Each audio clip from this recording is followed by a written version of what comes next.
สบายดีพ่อแม่พี่น้องปองปายเบิดสุคนเนาะ FC ทางช่องบ่ภูมิ Channel เนาะมื้อนี้บ่ภูมิก็สิมาตามให้พี่น้องคือเก่าเนาะสำหรับหวยลาวพัฒนาเนาะพี่น้องเนาะงวดวันที่14นะครับเนาะสำหรับลาวพัฒนาเนาะงวดวันที่14เด้อพี่น้องเด้อวันที่14เนาะวันที่14มกราคม69เนาะเบิ่งผลมันออกนำกันเนาะสำหรับผลมันออกพี่น้องข้างบนเนาะ060ข้างล่าง80สำหรับเด่นเนาะเด่น3กับ4นี่บ่มาเด้อพี่น้องเด้อหลุดเนาะเด่น3กับ4เนี่ยบ่มาเนาะแต่ว่าสุดวินนี่มาอยู่พี่น้องนี่60เนาะนี่แต่ว่าบ่าวบ่ได้จับคู่ให้เนาะสำหรับสุดวินเนาะนี่ก็ถือว่าปังอยู่เนาะพี่น้องเนาะนี่สำหรับสุดวินเนาะแต่ว่าในบ้านเขียวนี่ก็เข้า60ตรงๆเลยเนาะพี่น้องเนาะสำหรับบ้านเขียวก็ถือว่าปังเนาะพี่น้องเนาะบ้านเขียวก็ถือว่าปังเนาะ60ตรงๆเลยแต่ว่าในนี้บ่าวให้3กับ4เนาะก็ถือว่าหลุดเนาะพี่น้องเนาะนี่สำหรับตัวเด่นนี่หลุดเด้อพี่น้องเด้อบ่มาเนาะพี่น้องเนาะ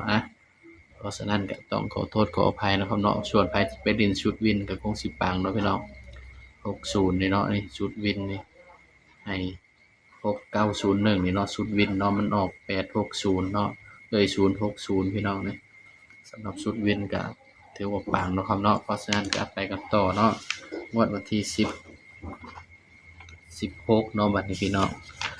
วันที่16เด้อพี่น้องเด้อมันตรงกับวันศุกร์เนาะครับเนาะสำหรับลาวพัฒนาเฮาก็ตามกันต่อเนาะวันที่16เนาะวันที่16เพราะว่าหวยลาวมันบ่ได้หยุดเนาะพี่น้องเนาะวันครูบ่ได้หยุดเนาะแต่ว่าอยู่หวยรัฐบาลบ่ออกเนาะวันที่16แต่ว่าหวยลาวออกปกติเด้อพี่น้อง16มกราคม69เนาะสำหรับหวยลาวพัฒนาเฮาก็ตามกันต่อนะครับเนาะสำหรับหวยลาวพัฒนาชุดวินปังเนาะแต่ว่าชุดเด่นบ่เข้าเนาะชุดวินปังแต่ว่าชุดเด่นบ่เข้าพี่น้องต้องขอโทษขออภัยด้วยครับเด้อเดี๋ยวบ่าวสิมาลองใส่สูตรบ้านเขียวเบิ่งเด้อพี่น้องเด้อสูตรบ้านเขียวนี่ก็ถือว่าเดินดีเนาะสำหรับสูตรบ้านเขียวของบ่าวเนาะนี่บ่าวให้เบิ่งเลยเนาะนี่คือสูตรบ้านเขียวเนาะนี่เข้าดีมา4งวดแล้วพี่น้องนี่งวดนี้เป็นงวดที่5งวดที่6เนาะงวดนี่1 2 3 4 5งวดติดเนาะสำหรับสูตรบ้านเขียวเนาะนี่เดี๋ยวบ่าวสิมาลองใส่สูตรบ้านเขียวเบิ่งเด้อพี่น้องเด้อว่าสิปังบ่เนาะสำหรับสูตรบ้านเขียวเนาะนี่อย่างมื้อนี้ก็เข้าที่6เนาะนี่60นี่วัน7เนาะก็เข้าที่7นี่พี่น้องอันนี้คือสูตรเดี๋ยวสิขโมยสูตรบ้านเขียวมาลองใส่สูตรบ้านแดงเด้อพี่น้องเด้อนี่อันนี้คือสูตรบ้านเขียวเนาะเข้ามาแล้ว5งวดติดเนาะสำหรับสูตรนี้พี่น้องมาเบิ่งเด่นนำกันเนาะสำหรับสูตรบ้านเขียวเด้อครับเด้อนี่ขโมยสูตรบ้านเขียวมาให้บ้านแดงเบิ่งเนาะพี่น้องเพราะว่า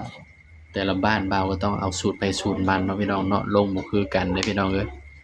บ่าวก็ลงบ่คือกันเนาะ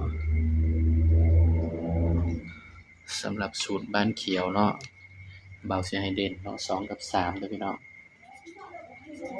เด่น2กับ3นะครับเนาะในสำหรับสูตรบ้านเขียวให้เด่น2กับ3นะครับเด้อนี่เด่น2กับ3เนาะบัดนี้มาหาชุดวินนำกันเนาะพี่น้องเนาะสำหรับชุดวินเฮา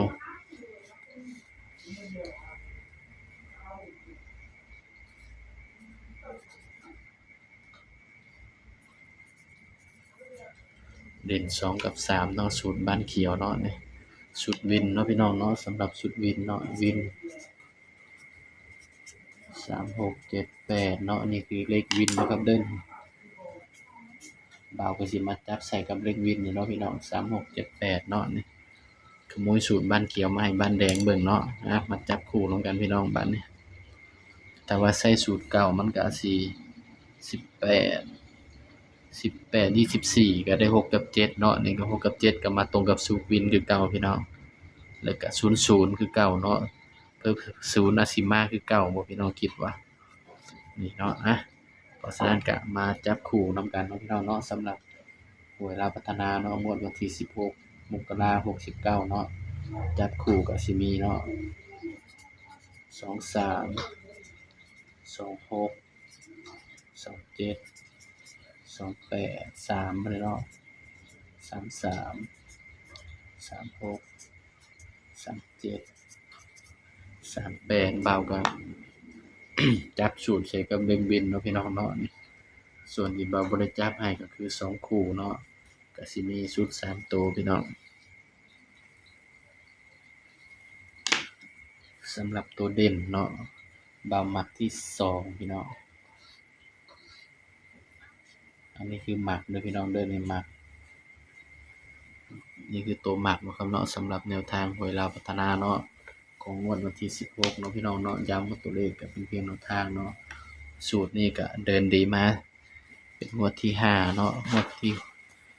ที่6ก็ยังบ่ปังเนาะพี่น้องเนาะนี่งวดต่อไปคืองวดที่7เนาะ46นี่เด่น2กับ3งวดวันที่16เนาะนี่รอลุ้นนำกันพี่น้องว่าสิปังต่อเนื่องบ่เนาะสำหรับสูตรนี้เนาะพี่น้องเพราะฉะนั้นก็ฝากพี่น้องกดไลค์กดแชร์กดติดตามช่องบ่ภูมิ Channel ให้เด้อพี่น้องเด้อสำหรับคลิปนี้ก็ขอให้พี่น้องสุขภาพแข็งแรงเนาะพี่น้องเนาะปังๆเฮงๆรวยๆครับผมสำหรับคลิปนี้ก็สวัสดีครับ